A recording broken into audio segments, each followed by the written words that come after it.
Hordoftoota Oromiyaanis network akkam jirtu kuni qophii hubannaati. Qophii hubannaa kana hojjan immoo tabsaa'ee dheeressaati. Walga'iin Oromoota afaan Oromoo dubbachuu hin dandeenye kan Finfinneef naannoo Finfinnee keessa jiraatan walitti fide tokko torban kana Finfinneetti waajjira bilisummaa Oromoo Gullalleetti geggeeffamee ture. Irra caalaan dhaggeeffattoota hordoftootaa walga'ii kana akkuma rakkina afaanii qofatti fudhatan jiru. Walga'iin kunis kan waamame Oromoota afaan Oromoo dubbachuu hin dandeenye kan jedhu waan ka'eef. Haa ta'u malee hayyoonni barnoota qo'annoo kan riisarchiif ogummaa kallattii kana wajjin wal qabate qabanu walga'ii kana ija addaatiin ilaalaa turani gurra addaatiin dhaggeeffachaa turani. Maaliifini haalli kun eessaa ka'etu asirra ga'e akkamitti uumamuu danda'e laata? Warri afaan isaanii wallaaluu qofatu hin taane waliyyuu ofiyyuu wallaaluu gahanii akkamitti haala kanarra ga'uu danda'an laata? Hagam immoo taalaata midhaan qaqqabsiisee jiru. Karaa biraatiin har'uma kanayyuu immoo dhimma yookaan akeeka sabboonummaa Oromoo irratti xiyyeeffatee jiru kana wajjin hagam wal qabata laata? Kanaafuu isa dabee jiru sirreeffachuuf isa amma muutti jiramu kanas duras dhaabbachuuf uummata kanarraa immoo maaltu eegama laata kan jettuuf kana wajjin kan wal qaqqabatte qabxii tokko kaafnee irratti mari'achuuf namoota yookaan hayyoota Oromoo walga'ii sana kallattii faana bu'aa turan keessaa tokko kan ta'ani Profeesar Asaffaa Jaalataa qabannee dhiyaannee jirra. Profeesar Asaffaan akkuma badhee isaanis walga'ii sana jaalalaa fi fedhii guddaadhaan faana bu'aa turanii tarii immoo ogummaa isaanii waan isaan ammatti jiran iyyuu tarii koorsiidhuma isaan amma kennaa jiran iyyuu kan walitti hidhatu hin ta'in ollee isin akkan waliin turtan kabajaan isin gaafachaa gara maree keenyaatti dabarraa Dr. Asaffaa waa hunda caalaa dhaggeeffattoota Oromiyaanis networkii wajjin ta'etanii yeroo keessaniif baay'ee galatoomaa isin jechuun barbaada. Isinis baay'ee galatoomaa obbo Tabsaa'ee qophii kanarratti naaf yeroo keessaniif galata keessan guddaadhaan jedha. Hunduma keenya wal yaadachiisuuf haala walga'ii sana keessa xiqqoorma ishee waliin ilaallee maree keenyatti deebinaa. ለሚሰሙት ቋንቋ እስቲ እንንገራቸው ሰምተው ከተረዱን እውነቱ ከገባቸው ዜግነት ይቀየራል ከሀገር ስንወጣ ዜግነት እንሰጣለን ወደ ሀገር ለመጣ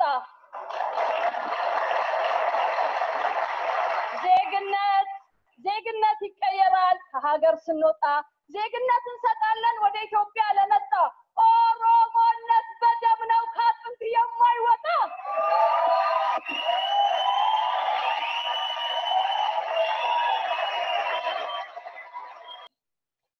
እዚህ ግቢ መቼ ነበር የመጣሁት? የ10 ወይንም የ9 ዓመት ልጅ ሆኜ ነበር መጣ የነበረው። ያው መቼ እንደሆነ እናውቀዋለን። ከ20 ምናምን ዓመት በፊት ነውና ላይክ እዚህ ቦታ ላይ መምጣቴ ለህይወቴ ትልቅ መሰረት ፈጥሮልኛል። በጣም ትልቅ መሰረት እና እንኳን በሰላም መጣችሁ እንኳን ደህና መጣችሁ።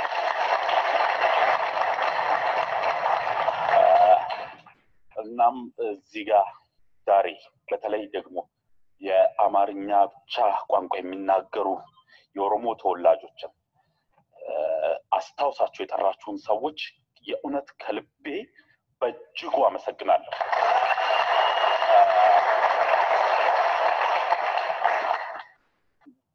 እንግዲህ ምናልባት እንትን በሉኝና ትንሽ ኮንትራዲክት የሚያደርጉ እርስ በርስ የሚቃረኑ አይነት ነገሮችን ልናገር መጨረሻው ላይ ሐሳቡን ታገኙልኛላችሁ። ፖይንቶቹን ግን ላስቀምጥ። የኦሮሞ ህዝብ በጣም ተጨቆኗል የሚለው ዲስኮርስ ብዙ ተነግሮበታል። በጣም ብዙ ተብሏል። በዚህ ላይ ምንም ተጨማሪ ነገር መጨመር አያስፈልግም። አዲስ አበባ ተወልዶ ያደገው የኦሮሞ ልጅ ምን ላይ ነው ያለው የሚለውን ነገር ግን ካልጠየቅን ችግር ነው። ለምን የኦሮሞ ህዝብ ተጨቁኗል? የአዲስ አበባው ምን ብለን እንበለው ታዲያ? right ምን እንበለው? የአዲስ አበባው ልጅ የነበረበትን ሲቹዌሽን ወይንም ዛሬ ያለበትን ሲቹዌሽን እናንተ ቃላት አምጡለት። እኔ ግን በጭቆና ብዛት አይደንቲቲ ክራይሲስ ውስጥ የገባ ትውልድ ነው። ምክንያቱም ኑጋ አትፈካታ ወልሚ ያዳችስራ ፊ ኬሳው ገሩ ዶክተር አሰፋ ኢሳና namni lammaffaa kun jedhe umarratti isheen jedhe sana identity crisis keessarra walumaa galatti keessaa immoo akka hundumtu quba qabu addunyaanis immoo gurriyyuutti duudee waan kaasurraa fadhe keessaa tokkoyyuu haalli kun kan ta'aa ture haala biyya ani Afrikaa keessaa biyya walabummaa ishee tikfattee turte jedhu keessatti mulaallu immoo namoonni lammoonni biyyattiyyuu eenyummaa isaanii tikfatanii turuu hin dandeenye kana seenaa akkasii kana wajjin walitti qabaati haalli amma walgahii galma sana keessatti mul'ate haalli isaan kaanii ibsa turan kun keessaa haalli eenyummaa kun akkamatti ilaalama laata yoo bakka jara kana of keenye of ilaalle Finfinnee keessas jiraannee beeknaa namoota akkasii sarii argineerra walumaa galatti immoo haalli kun haala kamirraa akka dhufe isa inni dinnaay godhamu akka jirtu ta'e wanti immoo ta'aa ture hunda isaa himamee kan hin dhumneedha. Akkamitti ilaalama akkamitti ibsama laata ijuma jaayyotaatiin? Waan jarri kun lamaan dubbatan siddisee fi isa tokkollee maqaa isaa yaadadhu. Waan isaan dubbatanii madaa Oromoo madaa waggaa 150 agarsiisa. Madaan kun immoo kan hin fayyine. Yeroo hundaa madaan tokko yoo madaa'ee yoo deddeebistee mukaan tuttutte madaan sun ittuma guddattee bal'achaa deema. Kun attamitti ta'e jennee naa gaafannee akka itti Itoophiyaa kan jedhamtu kun itti uumamte, impaayirri Itoophiyaa kun itti uumamte hubachuu barbaachisa. Mootummaan settler colonialism mootummaan qubattoota yeroo dhufee Finfinnee irra qubatu wanta baay'ee hojjete. Maal godhee tokkoffaa lafarraa fudhatee Oromoo ari'achi. Oromoo warra bitamuu didee hin fannise. Genocide irratti adeemsise. Oromoo akka Oromoon akka ummataatti ol jedhee nama ilaalle godhe. Lafarraa fudhachuu aadaa isaa diliitii gochuu diliitii yookiis immoo tootaali haquu aadaa seenaa afaan haquudhaan ummati Oromoo naannoo sana jiraatu iddoo sana jiraatu kan dhume kanaaf immoo of tuffatee gad ilaalee akkuma mucayyoon waraloo ishee keessatti himte hojii gadaanaa fudhatee akka namichi tokkos dubbate Oromoon lafa dhimma baasu mootummaa keessaa hojii daldalaa keessaa hojii barumsaa keessaa hundumaa haqamee rakkoo guddaan uummata Oromoo irratti madaan amma jedhu kun irratti uummata Oromoo irratti hojjetame. Madaan kun kan baay'ee nama ajaa'ibu tokko mental genocide yeroo aadaan kee beekumsi kee eenyummaan kee haqamu ati akka namaatti jiraachuu keessa rakkisa. Kan inni identity crisis jedhee dubbatu sun kana yoonni Itoophiyaan taate itti yaadachiisu gaallaam duroom minaamin jedhanii yoonni Oromummaa isa calaqqise hin abaaru karaa lachuu jalaan baatu. Maali fakkeenyaaf koorsii tokkoon barsiisa koorsii sun maal jedhaa critical race in the ethnic studies jedhama. Biyya lafaatti dheen barsiisaa waa'ee assimilation yookiis immoo liqinfamuu kan jedhu iddoo guddaa qabachigeetti. Liqinfamuun kun maal himaa warri garboonfootaa maal godhaa tokkoffaa aadaa nama balleesseetu akka aadaa isaanii fudhattu godha. lama faamu akka isaan ijoolleen qixxaannee fitu structural assimilation kan jedhamu tokko jira. Structural assimilation namni tokko akka uummataatti citizenship biyya tokkoo ta'ee waan hundumaatti itti baname karaa hundumaatti itti galee hojii argata. Fakkeenyaaf biyya kana keessatti waa'ee Afrikaan Ameerikaanitti hiinee yoo ilaalle maal godhee faranjii warra Ingiliziitu biyya kana hundeesse caalaatti warri Ingilizii maal godhanii faranjoota hundumaa karaa lama ofitti makan tokko cultural assimilation jedhanii lammaffaa structural assimilation kan faranjii warra faranjii adda addaa biyya kana dhufe aadaa isaa irraa haqanii afaan faranjii afaan ilaalcha faranjii ilaalcha Ingilizii irra kaa'anii itti aansee immoo structural assimilation godhamu. Structural assimilation akka isaan utuu discriminated hin ta'in utuu loogin irratti hin godhamin karaa barumsaa, karaa beekumsaa, karaa hojii, karaa hundumaa argatu godhanii faranjii gidduutti tokkummaa jabeessanii faranjiin harka ol qabateetu biyya kana abbaa biyyaa ta'e. Gurraacha immoo aadaa isaa irraa haqanii waan hundumaa irraa haqanii akka inni immoo structural assimilation hin taane hojii dhowwachuudhaan nama keessaa baasuudhaan akka namatti hin makamne gochuudhaan mataa isaa haqanii gadi mataa isaa keessa tumanii yoo barbaachisaa ta'es linching kan jedhamu fannisanii akkuma Minilik Oromoo fannisaa ture isaan kun linchii godhanii fannisanii ummata gurraacha kana waggaa baay'eedhaaf gara 400 caalaa mataa gadi qabachiisanii bushan. Garuu dhuma irratti aaranii jarri kun ka'anii mootummaa kanayyuu ummati kun biyya kana keessa persentii 13 qofaadha. Dammaqanii gaafa dammaqanii kaan mootummaa kana morma qabanii akka mootummaan kun seera isaa diddiiree at least segregation yookiis immoo qofaatti baasee cunqursee bitu seera isaa diddiiree amma tokko fooyyesse wallaansoo guddaadhaan. Yeroo kana ol bukkee qabdee ilaaltu akkuma beekamu wallaansoo Oromoodhaa fi wallaansoo warra gurraacha biyyanaa ol bukkee qabee kitaaba katabeen jira. Maqaan kitaabicha sanaa Fighting Against the Injustice of the State and Globalization, Comparing the African American and Oromo Movements jedha. Gadi fageenyaan ilaala waa'ee madaa uummata tokkorra ga'uu identity crisis uummata tokkorra ga'uun waan salphaa miti. Dhugaadhumatti wanta hamilee nama buusu. Yeroo uummata Oromoo Finfinnee keessa jiran jarri sun walitti dhufanii keessumaa namni 3 tokko 4 tokko haasa'anii dhugaadhumatti boo'ichatu nama qaba. Baay'ee nama gaddisiisa.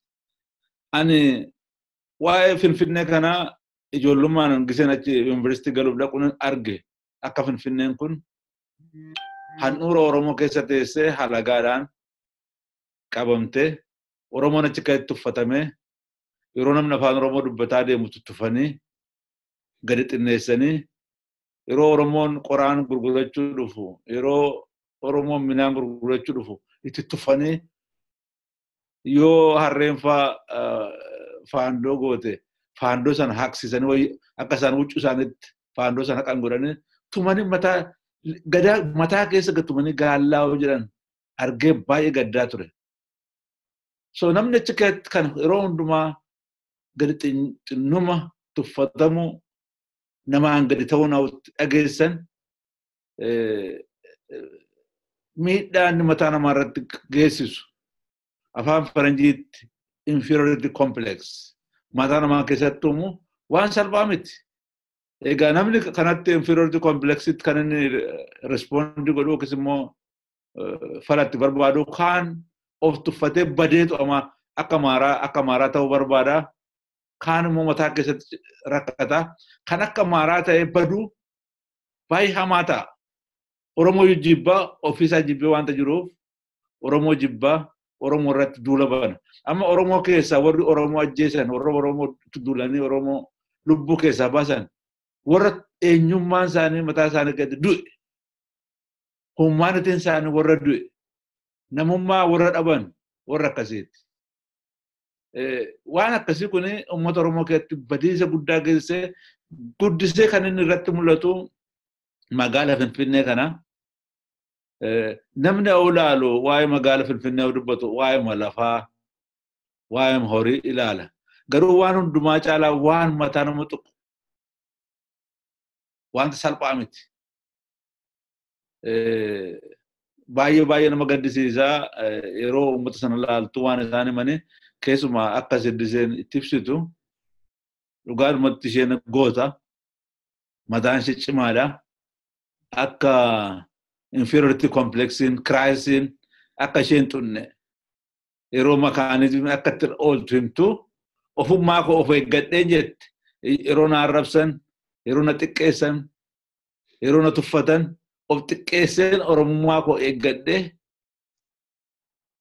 wallaansoo uummata oromoo mataa keessatti akka ishee walaloodhaan mul'istetti wallaansoo oromoo ilaalcha oromoo kan isheen keessumaa adda bilisummaa oromoodhaaf qabdu jaalalli isheen qabdu ishee gargaareera ishee mataan ishee dhukkuba sana keessa akka ba'u ishee godhee akka isheen ofitti boontee qoma dhiibdee ka garaa isheetti dubbattu godheera namni mataan isaa keessa rukutame kan inni jalaa ba'u qorichi isaa wallaansoo dhuma yeroo wallaansoo gootu hin dammattaa of hubattaa aadaa kee deebitee laaltaa namoota warra si tuffatanii warra si abaaraniif isaan ol bukkee qabdee xiinxaltaa akka isaan waan tokko illee sin caalle akka isaaniin gadi hin taane hubattaa yeroo kan hubattu kaatee dhaabattu ofii keebitu nama hin sodaatin. Siddisee waan osoo isin kaaftaniif xiqqoo shawaa darbuun barbaada nambee kaanii bareechee yeroo urjii maxxansaa turre sana torbaatti si'a 2-3 otoo waajjira urjii hin gahini hin deebitu siddiseen afaan ishee wallaaltus waan nama ajaa'ibu tokko har'as immoo dandeessatti fakkaata shubbisa aadaa oromoo kallattii oromiyaa kamiinuu akka isa keessa dhalatee guddatteetti shubbifti bakka hawwisoon jiru kana gadaa baandii fi bilisummaa baandii kana hin dhabamtu isteejii irraan buutu gaaftuu garuu waanuma oromoon dhaga'uu qabu tokko natti himte akkanatti fakkaatutti gandattis bakka deemtettu oromummaa kana afaan wallaaltu simsattee dubbatti fakkaata keessaa immoo deeggarsa adda bilisummaa oromootiif qabdu ifatti dubbatti fakkaata gaaf tokko waan hiriyoon ishee jedhan tokko natti himte hiriyaa guraagee tokko jettee waa'ee oromummaa hatu dubbatanu tiyyuu masሏችኋል naan jetteet isinitti fakkaate jechuudha inni sin amma adda jiraam jettanii nu ilaaltan kun gaafa sin dhiibdanii dhuftan voltaaneetiyyuu isirratti kaana jettee naan jetteetti natti himte ani siddisee yaadattee isheen beekonna yaadadha waan kana waan oromoon hundumtuu hubachuu qabudha dhugaa dubbachuudhaaf keessaa'uu waa'ee finfinnee irratti kan hin beekamne kan beekamnu hundi ka'ee falmaa jiru kanatti waan oromoon hunduu hubachuudhaa fi sammuudhaanis yaadaan itti qophaa'uu qabu fakkaata gaafa guyyaa murteessaan dhufee kan biraa waan kana yeroo keessa darbinu hundi keenya sirriitti waan hubanne nutti fakkaatu as baanee achi garagallee muulaaluyyuu waan akkasiin kanaaf turee laata waan akkasii tanaaf ta'a turee laata kan jettu of nu gaafachiisa jechaan arrabuma xixiqqaa jedhamu kana akka amma yoo afaan amaariffa jallisanii dubbatan gamadaaf namaa jechuu kana yoo miicaan hin qulqulleessine ammas waa'ee dhimma amantii hojii wal qabatee kanallee gaallaa daaqoon hommachaannasa'u waa'ee hojii irratti illee kana ganda keessatti jedhama kan victimized ta'an hedduudha Dr. Asaf isa afaan isaa wallaalee qofa miti kan akka jirutti ijaajiitti du'e hedduutu jira fakkeenya tokkoon kaasaa asirratti yeroo lakkoofsa uummataa bara dargii tokko ani barataan ture yuunivarsiitii mooraalee barnootaa keessatti ijoollee oromoo naannoo biraa jirte akka itti isaan chaalenjii godhanu dheeraadha seenaa isaa malee akka qaba ture akka inni oromummaa dhiisee amaarummaa guutu garuu ganda tokkotti maaltu ta'e ganda itti deddeebi'u ganda fira keessaa qabu tokko zabanyaa safar jedhamti naannoo sameen hotel mooraa tokko keessaa maatii 4-5tu jiru sana keessaa maatiin tokko oromoodha abbaadhaa wajjiniin walitti dhiyaadha jaarsi nama giddu galeessa oromiyaati afaan oromoo dubbatu yaadne waliin haasofnaan garuu ijoollee ani hiriyaa ijoollee isaaniiti kan anaaf iyyuu hangafaa tokko jira ilmi isaanii kan 10 fixee taa'u 4 qabu yeroo lakkoofsi kun dhufuyyuu ijoolleen kun nan gaafadhe waa ijoollee hojii waan walitti dhufan erga lakkoofsi darbee booda nan gaafadhe baay'ee sensitiivii ture anaaf keessaa dhimma jabaa ture wanti kun ta'eedhaan gaafadhe akka Amaaraan of galmeessan natti himan ijoolleen arfanu amma isaanii waan jedhu qabu abbaa biraa qeeta maaliif waan akkasii eeyyamtanii jedheen aniyyuu maalan godhagaa arraba kana baqanna naan jedhan jaarsi gaa namna furu battal tokkotti siya tokko ijaajiti du'echuun danda'ama kun baye Oromoo keessaa bayeera mooraa gara biraatti galeera kun keezii tokkitti attention kootti dhufteera namni Oromoo dhibbi Oromoo kun meeqa beekaraata keezii akkasii kana oo tilmaamne kun immoo hagam lakkoofsa uummata kanaa irratti illee dhiibbaa akkamii qaqqabsiiseera laata dimoogiraafii waan guddaadha poolitikaa keessattuu murtee poolitikaa keessattiyyuu gaagaama akkasii isa afaan ofii wallaan waan xiqqoodha iyyuu eenyummaa ofii keessatti qabatanii kan akkasii fa'aa jira kun Dr. Asaf yeroo keessa baaturre sana baraatti beekamne har'a gara gallee laallu tarmii wayii qabaa laatee biyyoota humnaan cabanii bulan uummattoota humnaan cabanii bulan keessatti duulli tokko duula waraanaati kun akkamitti ibsama laata maqaa qabaa tarmii kana ittiin ibsanu kun sammuutti duulan kun eenyummaatti duulan kun uummati tokko gisee cunqurfamu duula tokko duula karaa beekumsaa beekumsi gaa iddoo lamatti rama kan nama dibu beekumsa sobaan naan jedhe nama rakkisa attamitti beekumsa soba ta'a kan jedhu false knowledge beekumsa sobaa beekumsa dhugaarratti kan hundaa'een kan beekumsa fakkaatu maaliif karaa mana barumsaa dhufa karaa mana amantii dhufa karaa institution adda addaa dhufa beekumsa jedhama karaa kana Oromoo ta'uu duulanii duraan dursan arraba matinatti hin tukun arraba maaliif arrabi isaa sun maal agarsiisu barbaada warri Habashaa akka isaan nama caalan civilization isaanii kan nama ol ta'e kan biyya lafaa keessatti beekaman kan nama bituudhaaf saayinsii fi amantiin iddoo kenneef science and God warra waaqayyo isaaniin filate akkas godhanii of dhiyeessu Oromoo immoo warra amantii hin qabne yoo amantii isaanillee fudhatee hin ta'u jedhu na baaru yeroo hundaa amantii isaanii fudhatte ortodoksii fudhatte waan amma argaa jirru kana luboota Oromoo akka isaanitti xinneessanii abaaraa jiran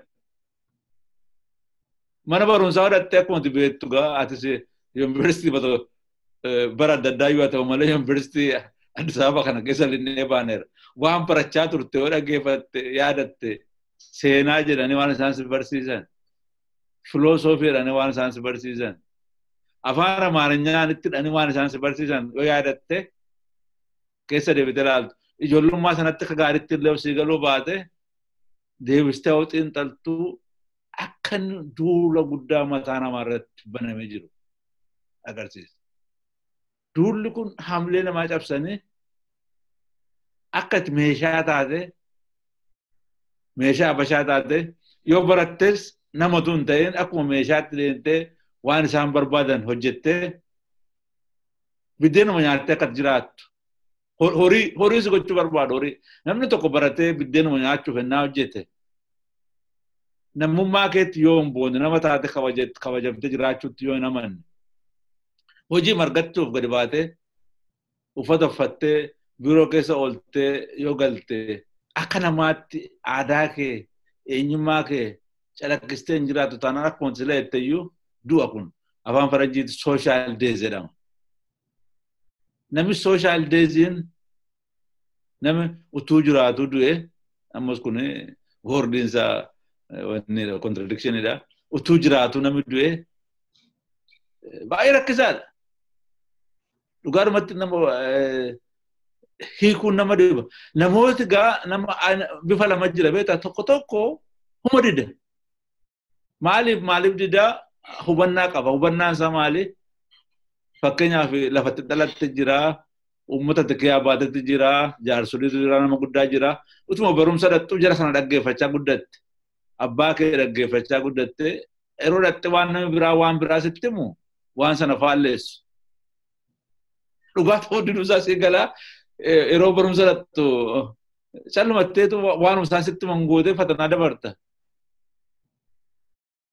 yeroo baay'ee waan akkasii fakkeenya lama naan hime yeroo tokko yeroon seenaa baradhu high school keessatti namni tokko Mr. Sharmaa jedhama seeraan nu barsiisa waa'ee Minilik kana nutti hima Minilik kun nama guddaa nama civilization fidee nama beekaa waan hundumaa Itoophiyaa godhee jedhee nutti hime garuu waan nama keessaa uummata koo irraa dhaga'e adda ka'ina Mr. Sharma jennaan maaliif soba nu barsiistaan jedheen Mr. Sharmaan kolfee du'eetu asa fedhennaan yaa namni dargaggoon yeroo hundaa gaaffii gaafachuu jaallatu jedhe animmoo gaaffii laman sii qabanan hojii koo kan akka hin qabaadhu barbaaddanaan jedhe jedheen ati immoo akka yuunivarsiitii dhattu barbaaddanaan jedhe jedheen waanuma sitti kana katabiiti deemi yeroo kee ergadhu gaaf tokko katabinaan jedhe nan yaadadha so tokko karaa beekumsa sobaa kanan jedhe knowledge for domination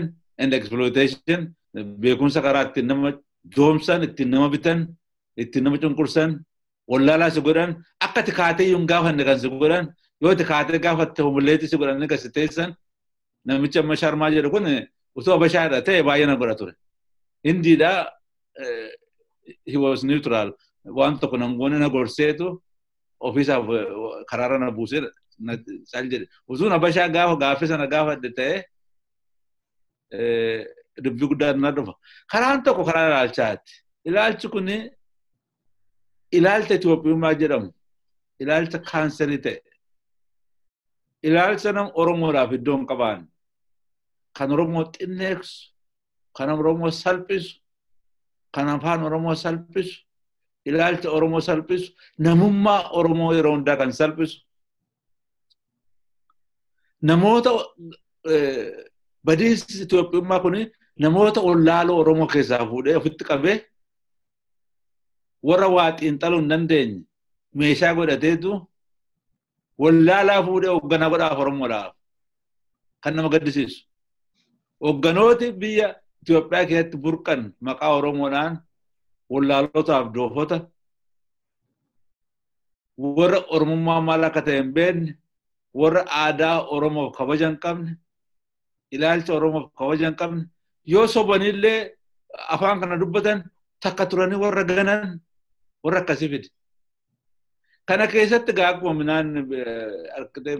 minaan budaa baaqelaa kan jedhamu tokko jira yeroo affeelan tokko keessaaf amma Finfinnee kana keessa namoota nama akka gaariitti yaadadhu seenaa keessatti nama lama tokko hin agarre seenaa isaan baradhe Hayilamaariyaam Gammadaa namni jedhamu nama Finfinnee keessatti dhalatee guddate nama beekaa waan kana nama hubate kanaafitu Maccaa Tuulamaa akka ijaaramu bireeniin Maccaa Tuulamaa nama kana ture maaliif diina biratti funyaancha jalatti dhalatee guddate waan diina hojjettu ka gaariitti galeef yeroo Oromoo gowwaa baay'een diina jalatti galanii akka namicha madatteefaa arraba sodaatee harka kennee ijoollee isaa akka isaan namarra ta'u godhe kan godhan namoota akka Hayilamaariyaam Gammadaa yeroo namni akka Hayilamaariyaam Gammadaa utuu waan tokko hin balleessin Oromoo fooyyessina karaa barumsaa karaa tolchuu karaa kilinikii Oromoo damma siranii kaane tumanii ajjeesan tolchanii godhanii nama beekaa Oromoo keessaa yoo ol ka'e doofaafitti qabanii nama beekaa mataansaa dammaqe ajjeesu hin ajjeesu namni tokko immoo kana arge Finfinnee keessatti yeroo yuunivarsiitii baradhu tokko Muhee Abdoo jedhama Muhee Abdoo kana yoo agartee Amaara seete yeroo hundaa Amaarinyaa isaa afaan Oromoo gaariitti beeka yeroo inni yuunivarsiitii keessatti haasaa godhu Amaara mattee jala yaati garuu namni kun warra adda bilisummaa Oromoo uuman keessaa tokko Finfinneetti dhalatee guddate barsiisaa ture. Namoota baay'ee warra akka Aboomaa Mitikkuu fa'aa warra Finfinnee keessatti dhalatee guddate. Namoota akkasii argitu funyaan diinaa jalatti dhalatanii guddatanii obbeekanii rakkoo kana madaa Oromoo kana madaa fayyuu hin danda'in ammallee Oromoo irratti aja'aa Oromoo rakkisaa jiru madaa Abashaan madeessite kana gochuudhaaf warri ka'an jiru. Garuu namooti baay'een dhugaa dhagaa nama hundumtuu beekumsa akka gaariitti argachuudhaaf nama rakkisaa akka gaariitti barachuu barbaachisaa yoo barattes kaan hin fayyaa kaan hin fayyu dhukkubi kun beektaa kaan dhukkubi kun si fudhatee babada.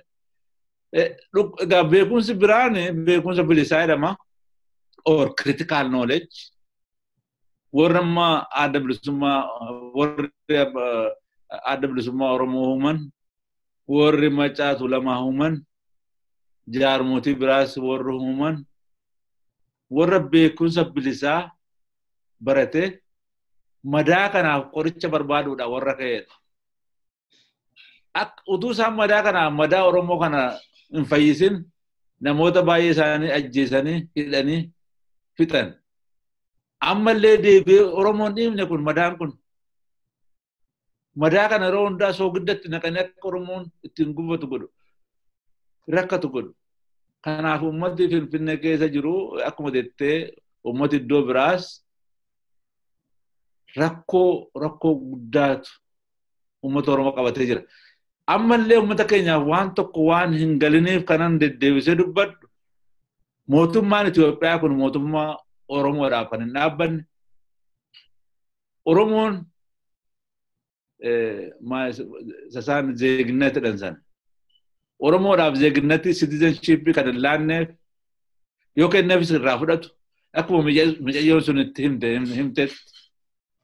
Oromummaa kee balleessee Itoophiyaadha isin jedhaa walqixxeetti isin ilaalu namatti isin ilaalu kana akka Itoophiyummaan kun akka isaan hin ilaallanne mootummaan Itoophiyaa kun Oromoon achi kee jirullee akka mercenarii ta'e gari caalaansaa kan diinaaf hojjetu kan obbee kan jiru dhugaadha biddeenaf jedhanii akka jiraatan jiru garuu garri kaan warri Oromoodhaaf gara laafina hin qabne Oromoo ajjeesuudhaaf hiisisuudhaaf Amaara caalaa warri hojjetan warri mataan isaanii ilaalcha Itoophiyummaa kanaa fi beekumsa sobaa beekumsa ittiin nama miidhan beekumsa ittiin nama xinneessan kanaan warri mataan isaanii ijaarametu Oromoo miidhaa jiraas kanaa fi deebii keetii gaaffii keetii fi karaa beekumsa sobaa fi karaa ilaalchi kun egaa ummati tokko biyya lafaa keessatti yoo ilaalchi isaa akka gaariitti hin barre yoo akka gaariitti of hin barre waan deemuuf akka gaariitti hin barre yeroo hundaan gowwoomfama karaarraa maqa. Ani Itoophiyaa asuma akka yoo taale adaraa Itoophiyaa adaraa Lasillaasee amma yoon adaraa Abiyyuun jedhanii hin deebi'an. Mangistoo argan kaanii lafa dhedhiitu hin galleef waan baay'een ilaalchi diinaa kun karaa beekumsaas karaa ilaalchaas mataa Oromoo qabee ummata cimaa akkasii ummata humna qabu ummata aadaa guddaa qabu ummata civilization guddaa qabu harka duubatti dhee akka yartuuf gantuun taphattu gochaa jira ummata keenyatti. Gaariidha mee ammas obbo Mo'ee Abdootiin maqaa kaaftanii waa xiqqoo jechuun barbaada. Sababa lamaaf waa jechuu barbaada. Tokkoffaa namni kun nama wareegama isa dhumaa kaffaledha. Maximum sacrifice jedhanu. Adabbii du'aatiin adabame dargiidhaani. Lammaffaa immoo haala adabbii fi ajjeechaa isaallee itti buutan immoo waan namoota wajjin hidhamanii turan keessaa naga'e obbo Damsee Kabbadaa Sardaarraa isaan natti himan. Oromummaadha wajjin Oromummaa isaa Finfinnee keessaa kana wajjin kan wal qabe ta'uusaa maalinni obbo Mo'ee Abdoo mana obbo Gazzaany Kaasaa walitti qabaman. Otoo dubbannu tokkoffaa haasaa yookaan statementii waan ilmoo kun ittiin beekame kana kan barreesse obbo Mo'ee Abdooti jedhu. Tarii kanaafiyyuu irra caalaan isaa waa'een gaaffii sabootaa fi sablammootaa waa'een behavior sabii kun keessatti calaqqisee fakkaata. Kanaaf yoo amma arraatti wali tokkummaa Itoophiyaa waalilima kodiniif statementii isaa amma arraatti illee ka'a dubbii hunda jedhanii kan isaan abaaramu isa. Waan arraa argan kana keessaa gaaffii sababa lammoota cimeeru tokko sana lammaffaa kan isaan qabamanii mana obbo Gazaay Kaasaawunitti. Obbo Moyaabdoo yeroo qabaman sana akka nagayetti seenaan isaanis akka isaanii malutti himamne kanaaf kaasuu barbaade kan biraa. Yeroo qabamanu dirqama fudhatanii gara magaalaa dhufaniiti. Battala sanatti akka nagayetti miseensa waajjira siyaasaa fi itti gaafatamaa dhimma waraanaa turanii dirqama kanaan finne dhufanii mana obbo Gazaay Kaasaawun ta'anii jiru. Akkata isaatu faana waan achitti argatan. Yeroo kun ta'u obbo Gazaay Kaasaawun biyyan jiran isaan aangawaa waldaa hojjettoota Itoophiyaati. Budamisiif hojii waliin hojjetaa turanii. Aangawoota mootummaa keessaa immoo Fiqira Sillaasee Wagdarsii wajjiniin walitti dhiyaatu dhimma isaa hojii wal qabu fakkaata. Biyya alaa turanii maaltu ta'ee Fiqira Sillaaseetiyyuu obbo Gazaanyiin maqaa isaanii ilaalee Gazaay Kaasaawun akka isaan jimma dhalatanii guddatan hin beekaa ijoollee isaaniitti fakkaateetu ijoollee warra qubattootaatti fakkaatee mistira itti dubbata. እነዚህ ጋሎች itti gargaarametti dubbata. Yeroo obbo Mo'een mana obbo Gazaany qabamuu isaanii baranu Fiqira Sillaaseen sana yaadate. Waan obbo Gazaany wajjin dubbate sana. Obbo Gazaanyiin eerpoortiitti eeganii qabatanii hidhanii gaaf tokko Mangistuutiyyuu mana hidhaa daawwatamu maal jedhanii akka isaan fannifaman ajajee deebi'ee jedhu akkanatti ajjeefamanii. Kana wanti barbaade kan biraa gaanillee kallattiin barachuutu hin taane waan dubbisirraa waan arge tokkoon sammuu keessaa qaban termiinoo kan fireeziin kana ibsu jira seetu sin gaafa Dr. Asaffaa warri koloneeffattoonni duula gurguddaa lama isaan saabjektoota isaan irratti geggeessan saboota cabsanii bituuf jedha irratti geggeessan tokko duula waraanaa isa cinaatti immoo duula saayikooloojii kan jedhamutu jira. Warri inni eenyummaa irratti xiyyeeffatee saboota irratti duulan sana boquu cabsanii of tuffachiisanii of irraanfachiisanii of wallaalchisanii asimeet gochuu sun isa duula saayikooloojii kana jedhama. Sagantaadhumaan istiraateejiidhuma sadarkaa addunyaatti beekame akka carraa gara Laatiin Ameerikaa kanatti illee deemuu carraa argadheen ture Peeruu bakka jedhamu yeroon deemellee waan hundumaa ija biyya keenya keessa jiru ilaalaa ture akka jirutti afaan naannoo badee eenyummaan badee tooftaan isaa tokkicha akka ture.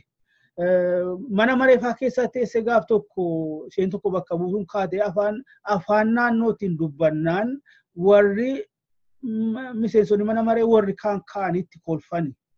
Peeruutti tumtaa jiru naangaloo afaanichi maaliif itti kolfu jennaan afaan naannoo isheetiin dubbatte. Inni tokko immoo kaaytii jara sanaan waa tokko jedhe.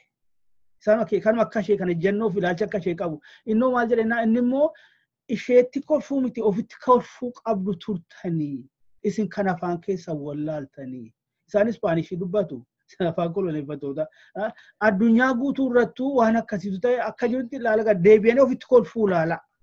Akkas ta'e inni keenyaas hedduu jira kun kan deebi'ee Oromoodhumaan gamadaaf jedhu hedduutu jira. Nuunuu mudateera ta'a. Ishee kanatu gahee guddaa taphattu. Tarii otuu tooftaan kun tooftaa ta'uu isaa durseetti dammaqame akka irra ilaalaa jiru kanatti tarii Oromoon baqachuu of dhoksuu dhiisee ittiin qabuu danda'a ture. Kun otuu kun tooftaa duula koloneeffannaa sana keessaa tokko ta'uu taatu hubateera jiraate jechuudha. Tarii yeroo kaa dheeressaa kanuma wal qabatee amma immoo Dr. Asaffaa isinis quba qabdu sabboonummaa Oromoo xiyyeeffachuutu jira. Sabboonummaan uummata guddaa kana gandatti galcheechuudhaan jalqabee waggaa lama akkas tura. Har'a immoo laaltoota dabballoonni yaada kanaan orient ta'anii leenjifamanii bobbaafaman keessaa miidiyaalee hawaasaa kana irratti siyaasni sabummaa guddina biyyaatiin ta'u siyaasni sabummaa misooma biyyaatti badhaadhina biyyaatiin ta'u kan akkasii kana laa guyyaatti si'a 10 an argaan oola waan miidiyaalee hawaasaa kana irratti lafa irratti waan argaa jirrutu jira waanuma nu qaanessu waan Oromoo qaanessu gamee lama qabatanii hiriira walirratti ba'u kun immoo waanuma Oromoon waggoota 28 iyyuu gabbifateef ittiin buunaa ture keessaa immoo 2017 18 2015 irraa kaasee tokkummaa ummatichaa sallee waliin ka'ee mootummicha raasee addunyaa irratti ajaa'iba jedhame sana isa irratti waan xiyyeeffate fakkaata xiyyeeffachuu waan hin taane maal gamee lamatti ba'anii hiriira walirratti ba'uuf argaa jirra asirratti meeme isa darbe sanas qajeelfachuuf sammataa jiru dura dhaabbachuudhaa fi waanuma ummatichi gochuu qabu akka yaada xumuraattis waan jettan. Gaaffii guguddaa baay'ee kakaafte meeshaa duraa sana waa'ee psychological welfare sanatti hin deebi'e. Waan tokko ilaalchi tokko maal jedhama racism afaan Oromootti mun nama dhiba. Namooti baay'een racism maal akka ta'e hin beekan. Ani nan barsiisa waa'ee isaa. Namooti baay'een racismiin nama gurraachaa fi adii gidduutti ta'e jedhan ilaalu. Garuu realitiin isaa racismiin baayoloojii irratti hin hundoofne bifa irratti hin hundoofne ummati tokkoon ati nuun gadi nuuf waaqayyotu carraa nuu kenne baayoloojiitu beekumsa nuu kenne sibinnaa jedhanii ummata tokkoof jalatti qabanii xinneessanii ittiin bitu jechuudha. Achi keessatti psychological welfare sana racism. Amma namooti baay'een hin galuuf yeroo baay'ee Oromoo politician leegizee haasa'anii racismiin nuti ilaalaa isaan jedhanii haasa'an argi kolfe. Fakkeenyaaf racismiin Palestiniyaanii fi warra Jiwushii gidduu jira. Lachuun isaanii adiidha. Fakkeenyaaf Biritishiidhaa fi Aayirishii gidduu jira. Lachuun isaanii adiidha. Bifa irratti addeenya irratti miti. Baayoloojiis miti. Biyya Itoophiyaa keessatti xiinxaltee ilaalte Habashaa racismiin baay'ee ilaalcha hamaadha. Ilaalcha innaan gadi guuressi hime waan isaan Oromoon jedhan baay'ee nama aarsaa. Gadi ba'anillee miidiyaa irratti dubbachuun nama dhiba. Garuu kitaaba fa'aa keessatti katabeera waan isaan Oromoon jedhan.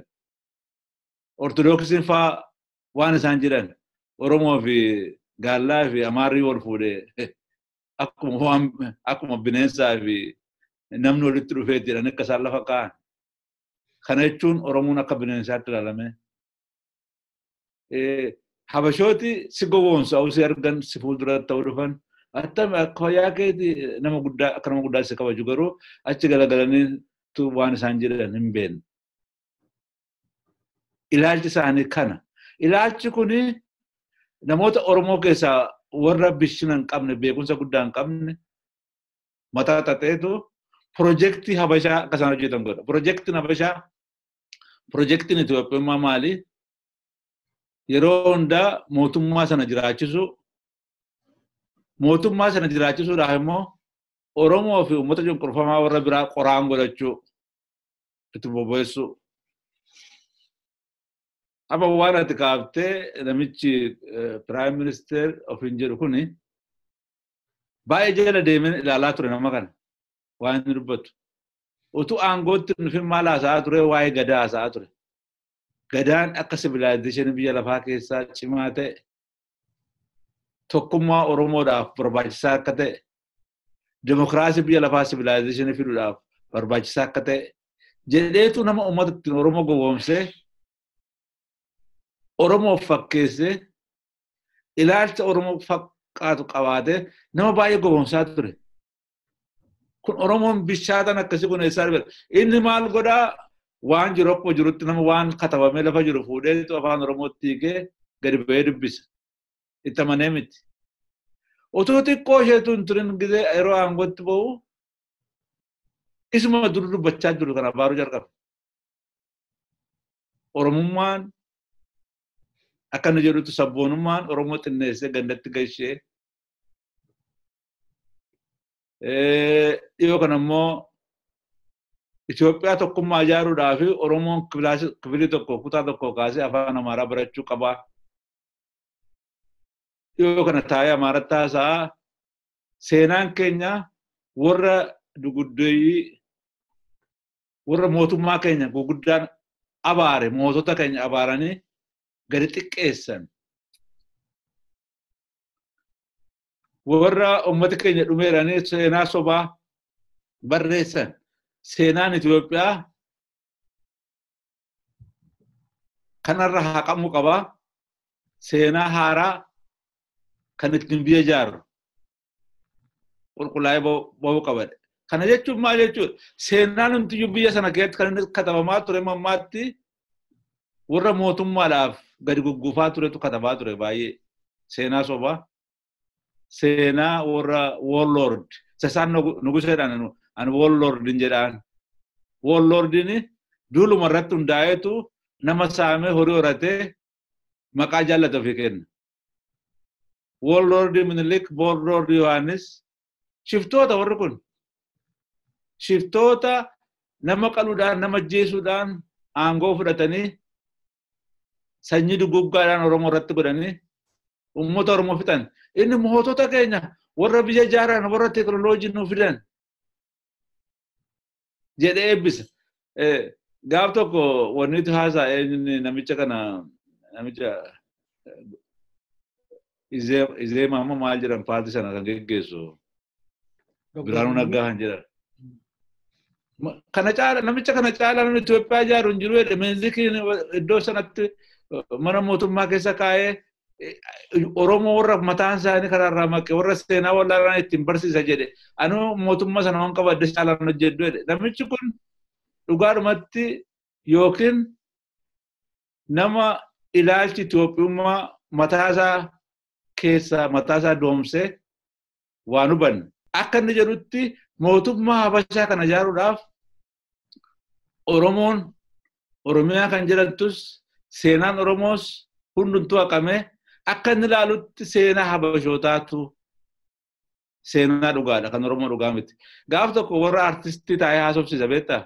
Maal jedhee sirbi aartiin Oromoo seenterii miti jedhe giddugaleessa miti jedhe. Aartii keessan giddugaleessa gochuudhaaf Amaaraa wajjin seenterii tokko turuftanii Amaaratu sirbitoota jiru jechuu qabdutti jedhe. Kan nama ajaa'ibu warri sirbitoota suni warra beekamoodha. Waan tokko gaaffiillee hin gaafanne. Attamitti ilmi namaa akkas ta'a. Attamitti aadaan Oromoo giddugaleessa ta'uu baatee aadaan Habashaa sirba Habashaa giddugaleessa ta'a. Habashaaf iyyuu kan sirba isaanii ol kaase Oromoodha warra Xilahuun Gasaseefaa. Attamitti seenterii ta'a kan isaanii. Namichi kun waan Oromoof qabu hundumtuu yaada hamaa yaada jibbisiisaa.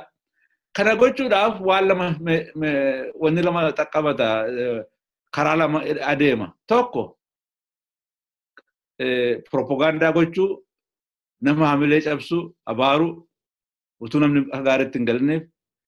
Lama karaa sadiyyuu. Lama Oromoo keessaa warra jargii warra waaqa gaariitti hin hubanne ofitti qabachuu yookiis immoo warra harnuma aangoo argadhee nyaadhee darba warra jedhuuf horiidhaan bitu aangootti kennu. Warra dide immoo warra sabboontota qawweedhaan likkitti gashuudha akkuma Tsahaay eenyuun namichi Abbaay Tsahaay jedhe likki nas gabbaallee jedhe. Inni immoo qawweedhaan likki as gabbaa jedhe akkuma aangootti dhufan komaandi poostii Oromoo irratti iddoo baay'ee irratti komaandi poostii dhaabee garafaa jira. Itti aanee maal jedhamu gidduu kana ta'ee haasawaa maal jedhaa Oromoon tokko miti jedhe. Oromoon saalaan ol irraa jedhe. Biyya lafaa irratti uummati saalaa dhiiraa dubartiin qabna jiraa? Meenatti attamitti uummata tokko gargar godha dhiiraa dubartii ta'uun dhiiraa dubartii ta'ee uummatuma tokko ta'a lafa fedhetti. Maal jedhe immoo loqoddi isaaniillee tokko miti jedhe Oromoon. Ilaalchi isaanii tokko miti jedhe warri dhiyaa warri ba'aa akka isaan itti waa xiinxalan ilaalan tokko miti jedhe. Nama tokko nama beekaa nama biyya Bushur jedhame irraati Waantuma nafxanyaan dur jedhe. Waan tokko na yaadachiise beektaa yeroo barachaa ture yuunivarsiitii keessatti namni tokko Profeesarri tokko maal jedhe beektaa gaafa tokko qottuu jedhe kilaasii keessatti. Qottuu jennaan namni Profeesarri nafxanyaa Harargeetti atamitti qottuu jettati nama beekaadha Profeesaridha. Hojiidhaa fi uummata gargar baaftee hin beektu. Qottuunis Amaara keessa jirti, Oromoo keessa jirti. Namni biyya kanaa hundisaa 90% qottuudha. Atamitti akka jettaa natti ka'e. Lakki kun sobaa waan akkasii Profeesarri taatee dubbachuun galekki miti baay'ee natti taare. Waan jara sana yaadachiise namni kun beektaa? Oromoon akka gidduu kana maal jedhee Oromoon afaansaa ilaalchisaa adda. Maal agarsiisa kun pilaaniin Oromiyaadhaaf qabu. Oromiyaa provinsiitti leebisuudhaaf sunoo tokko miti. Kutaa kutaatti ramtanii jiraachuu dandeessu kan jedhu. Akka Oromootti of hin ilaalinaa. Akka biyyoolessaatti of hin ilaalinaa kan jedhu. Wanni adeemee Baalee deemee afaan Baalee afaan Gujiidhe. Afaan akkasii eessa jira? Gujii qofaatti afaan qabaa, Baaleen qofaatti afaan qabaa. Afaan Oromoo namni uummati kun afaan Oromoo jedhee guyyaa tokko afaan akkasii ofiin hin jenne. Eessaa fide? Namni kun waanuma fedhe gochuu hin danda'a jedhe. Maaliif dhugaa qaba? Maaliif dhugaa qaba? Uummata Oromootu dhuguma Oromoo dhufee ka'ee lafa dhidhiitee sirbee wallaansoo dhiiga meeqaan fidee isatti isaaf Lamma Magarsaatti amanee kenne warra waggaa 27 uummata Oromoo duguugaa ajjeesisaa lafa saamaa gurgurachaa turan amanee itti kenne pirogiraamii sana itti fufuudhaaf. Amma tokko kana agarsiisu waa'ee Itoophiyummaa kana guddise kana agarsiisu. Nama 60 hiike sana keessa amma gidduu kana hiike. Warra nama hiisisaa, nama saamaa, nama ajjeesaa turan hiikee warra waan nama baay'ee hojjetan hiikee ajjeesee hidhaadhaa baasee uummata Oromoo tokkollee warra hidhame gaa tokkollee gadi hin himne. Oromoon gatii baay'ee baasee goota meeqatti gabbaree beekota meeqatti gabbaree maqaa Oromoo jedhamuuf Oromiyaa jedhamu afaan Oromoo kana dhiigaan dhufe. Akka inni ilaalutti maal jedhaa wallaansoon Oromoo kan inni amma yoonaa iddoon ga'ee turee fi tooftaa karaarraa maqaan waanta deemaniif. Tooftaa xixiqqoo fudhatanii waanta deemaniifitu hin mirkoomneedha. Kan inni hubachuu dadhabe wallaansoo Oromootu sayyuu aangootti fide. Inni keessa gugateetu aangoo qabate malee wallaansoo Oromootu sayyuu fide. Inni immoo kana qabateetu wallaansoo Oromoo irratti garagale. Ammoo kan inni godhaa jiru qeeroo irratti duula bane kan nama gaddisiisu. Kan ammoo godhaa jiru nafxanyoota wajjin olii galee harka ol qabataniitu mootummaa Itoophiyaa ishee fokkistuu diina Oromoo kan taate Oromoodhaaf kan iddoo hin qabne sirna settler koloniyaalizimii uummata Oromoo irratti dhaabee kan isaan Oromoo irraa barbaadan lafa isaa qofaadha. Albuudaa isaa qofaadha malee waan isaan barbaadan hin jiru. Amma namooti baay'een Addis Ababa master plaaniin dhaabbateera. Addis Ababa master plaaniin harka lafa jalaanitu utuu gooftummaa Tigree irra hin jiraatin Amaaraa wajjin olii galanii itti afuufamaa jira. Lafi akka gaariitti gurguramaa jira. Fooqiin ijaarame warruma ijaarratetu qabaachaa jira. Horii saamame warruma qabaatetu qabaachaa jira. Amma immoo indaastiiraal paark jedhanii biyya Amaaraa fi Oromiyaa walitti baasanii akka Oromiyaa fi biyya Amaaraa gidduu daangaan hin jiraanne godhanii Amaaraa gadi yaasanii Oromootti fidaa jiru. Maqaa bataskaanaan, maqaa mana ijaarrachuun, maqaa amantiidhaan uummata Oromoo irratti duulanii nama kana biratti Oromoon namayyuu miti. Waanuma himameeyyuu dhumu miti wanti kun wanti Oromoo irratti deemaa jiru yoo Oromoon amma dammaqee once and for all murteessaa ofiisaa murteeffachuu baatee warra lolachaa jiru bira dhaabbatee haqa isaaf hin lolanne rakkoo guddaa bifa haaraadhaan kan mootummaa Tigreen geggeeffamu caalaa mootummaa niyoo naftanyaa haaraan geggeeffamu daba guddaa Oromoo irratti fidaa jira. Akkuma jetteyyuu Oromoo iddoo lamatti hiruu barbaadu. Oromoo iddoo lamatti hiranii Oromoon ollisaa ol lolee ollisaa ol balleessee iddoo qullaa ofii isaanii dhufanii qabachuudhaaf jedhu.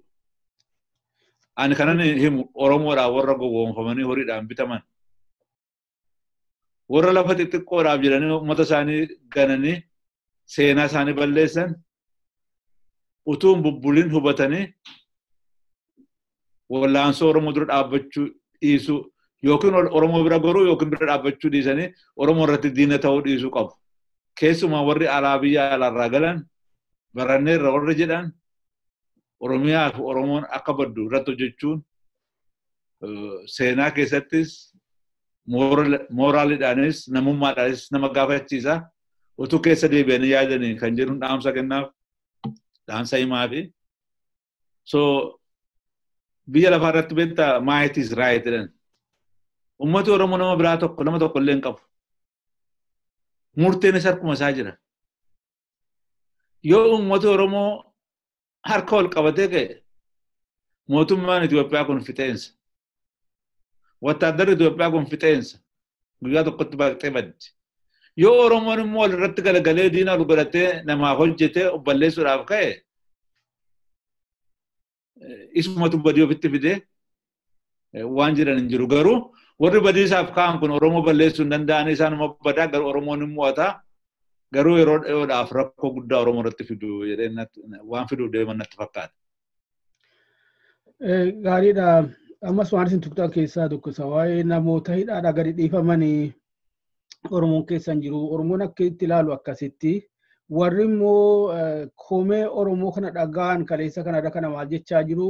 Warra namoota 63 wayii sana keessa jiran warra maqaa Oromoo qabanu kana maqaadhaanii abaloo jechuutti gattaanii jiru. Kan Oromoon inni kamne jedhaa jiru isa hatee yookaan ajjeese yookaan saamee yakka dalagee hidhame tun taane Oromoota Oromummaa isaaniitiin hidhamaadha kan Oromoon jedhaa jiru.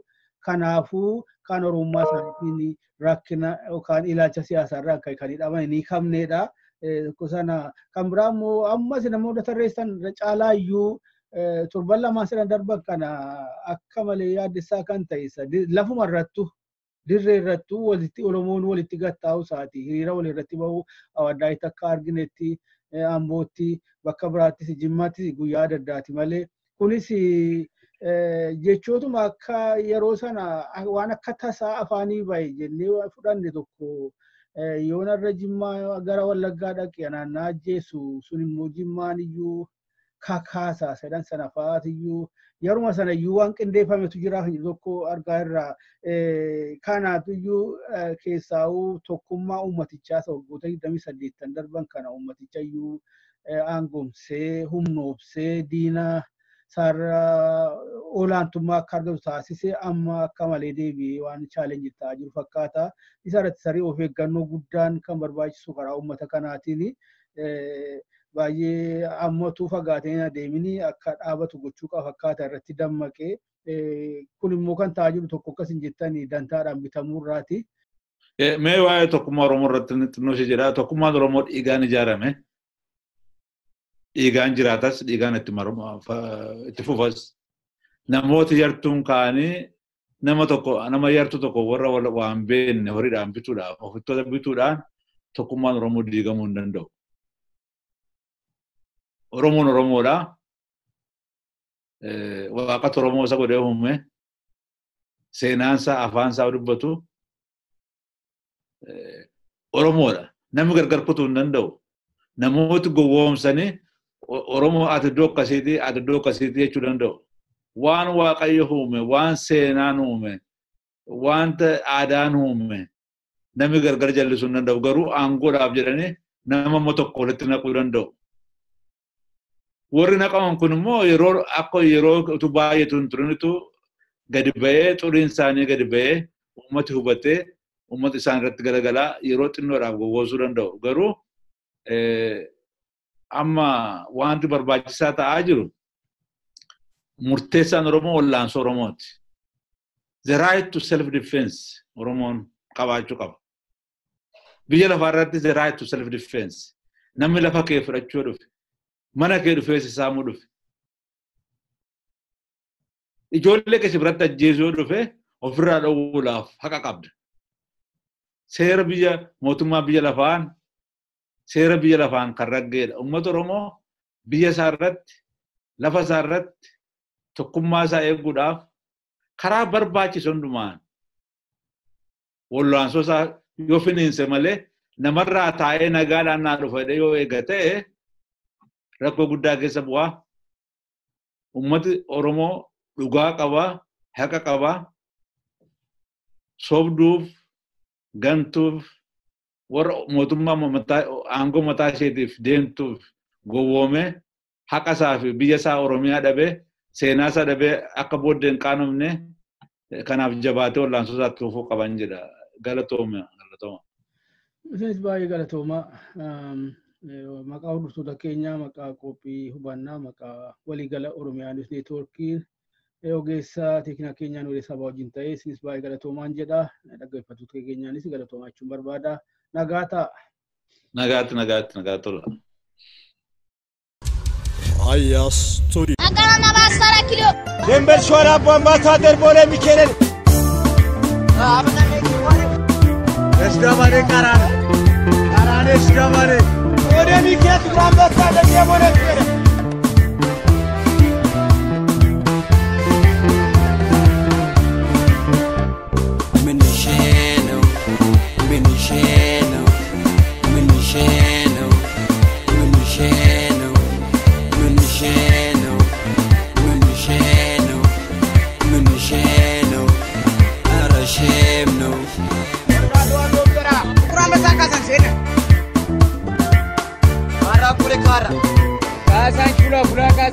Debrezeit Bishoftu Nazrit Adama no Nishe no Ereshem no Sheger Addis Ababa Simu Finfinne no Nishe no Ereshem no Addis la Oromia Mahalim Birtu no Nishe no Ereshem no Eunetenya Simun Yekayerau man no no, Ereshem no. Fit Hurufa Bobi Zare Jan Meda no. No, Ereshem no. Yaum 6 kilo Jaffe Arara no. No, Ereshem no. Ahun Yallo Sarbet into Jaljali no. No, Ereshem no. Bedro Simacho Bitarus Menden no. No, Ereshem no. Adami Rufa Eldo Pikatane no. No, Ereshem no. Betel Boke Neber Karsaka Sanchez no. No, Ereshem no.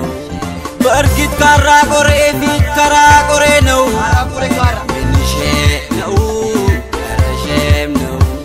Ya bir sagor uzare piasa no. Boti piasa beso. No, Ereshem no. Kurang besar kasan sini.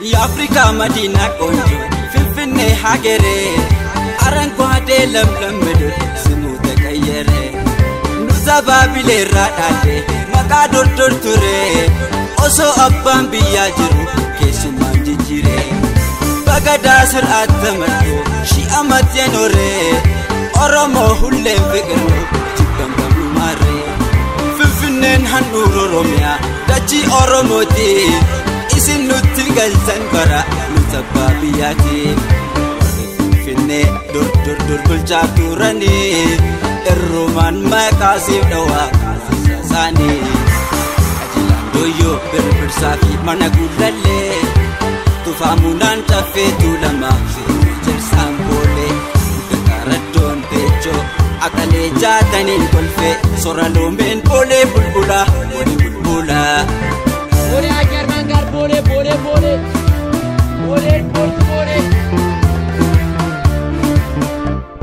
Min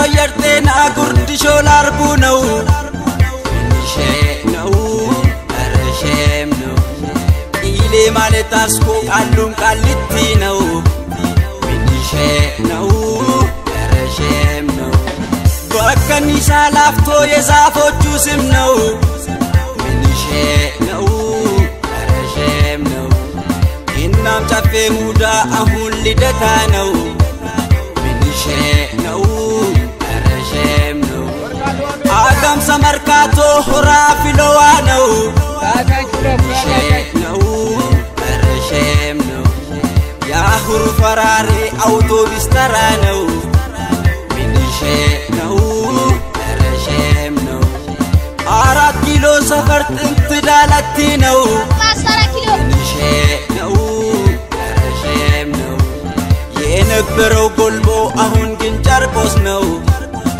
ishee na'u arasheem na'u መጫፈያነኒ ሜክሲኮ ሰየም ነው ishee na'u arasheem na'u ባሮ ኮርማም አሁን ጥቁር አንበሳ ነው ishee na'u arasheem na'u ይህ አሸዋ ሜዳ ድሬ ጭራቻ ነው ishee na'u arasheem na'u intu laga harree zaaree laga har na'u ishee na'u arasheem na'u